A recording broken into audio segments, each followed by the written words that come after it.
ये धरती माता जगत की माता अपना सीना चीर के भोजन बना के देती और हम खा पी के मलमूत्र बनाते, धरती के सीने पे छोड़ते। धरती कहती मेरे बच्चे मैं जगत की माँ हूँ, तेरी माँ हूँ। क्या बोली?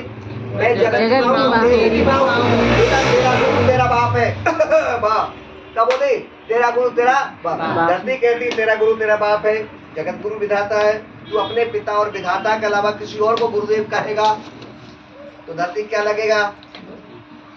पति। पाप होगा पुण्य होगा? आप दबी दबी आवाज बोल रहे हैं, ताकत से बोलो। पाप होगा पुण्य होगा? पाप होगा। इसलिए धरती ने अनाज देना बंद कर दिया है, समय पे पानी नहीं कर रहा है, कोई शांति में नहीं है। और भगवान आप पे कैसे खुश हो जाए आपको पता है? जैसे एक आदमी कुत्ते से नफरत करता था, बोलो किससे? कुत्ते से नफरत करता था। तो एक घर में भोजन करने गया और भोजन करते करते एक कुत्ता आ गया और दूसरे घर में भोजन कर रहा था, दिमाग घूम रहा था, पर कुत्ता आ गया और कुत्ता कुई कर रहा था, पूंछ हिला रहा था। एक खाना खाते खाते भोजन करते करते एक टुकड़ा फेंक देता उसको। कुत्ते से नफरत करता है पर खाते खाते फेंक ही देता है। उसमें कुत्ता पल रहा है, वो सोच रहा है कि यार पटेल ने दे दिया। इसी प्रकार हम लोग भी सोचते हैं भगवान हमको दे दिया, हम कुत्ते की तरह पल रहे हैं। वो दयालु है। कौन है? दयालु। हम अपने बाप सामने कितना ही गंदा काम करके अपना बाप काट देगा। हमारा साधारण बाप इतना दयालु है तो वो जगत का बाप दयालु है, इसलिए वो बात को समझता है, इसलिए वो सहन कर रहा है। हमारा बाप सहन करता है, वो कितना सहन करने वाला, तो उसकी दया का गलत उपयोग कर रहे हैं हम। आपको मेरी बात समझ में आई होगी? आ गई। तो बाबा जी आप बात समझ में आई कि अपना अपना गुरु माता पिता और परमात्मा है। गुरु दीक्षा लेना भी जरूरी है। तो गुरु दीक्षा उस किससे लेना है? गुरु दीक्षा लेने वाले ज्ञानी महात्मा साधु, वो हमारे आदरणीय सम्माननीय पूजनीय है, आराधनीय नहीं है। बाबा महात्मा संत कौन है?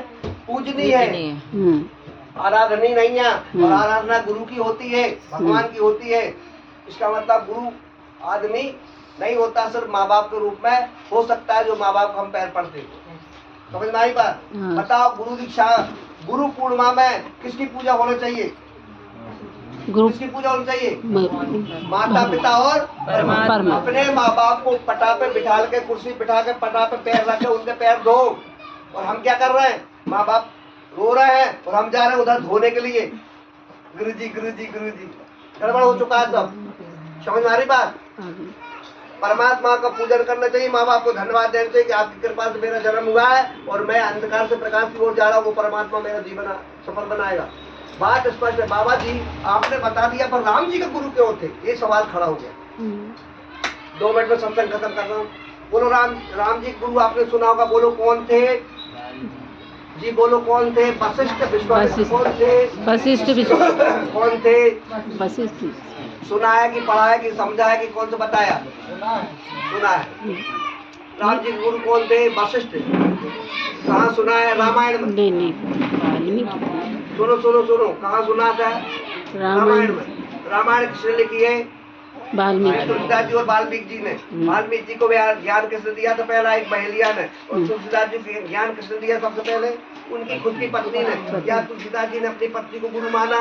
नहीं माना। इसका मतलब ज्ञान देने वाला गुरु नहीं होता, ये बात तुलसीदास जी जानते हैं।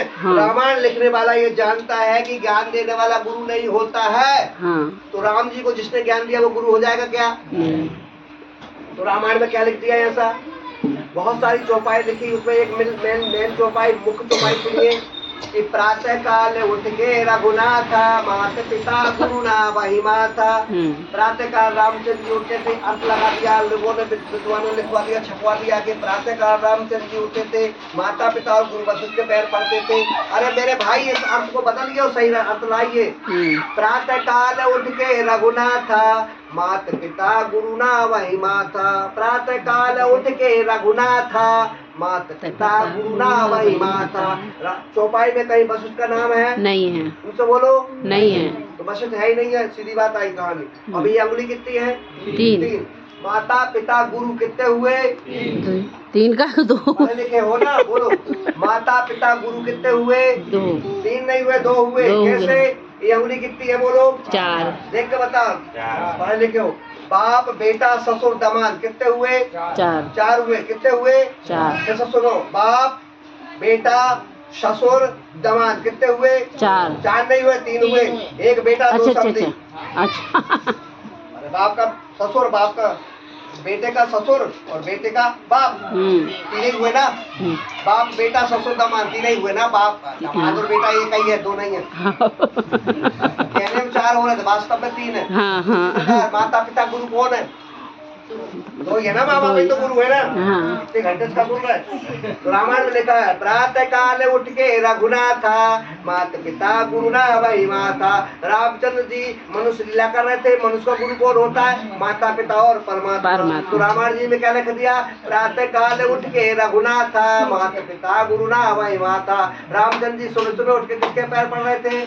माता पिता को, परमात्मा परमात्मा गुरुदेव के नाम पर प्रणाम कर रहे थे। तो इन्हें गद्दार लग दिया वशिष्ठ को। अरे भाई ध्यान सुनो, एक प्रैक्टिकल सुनो।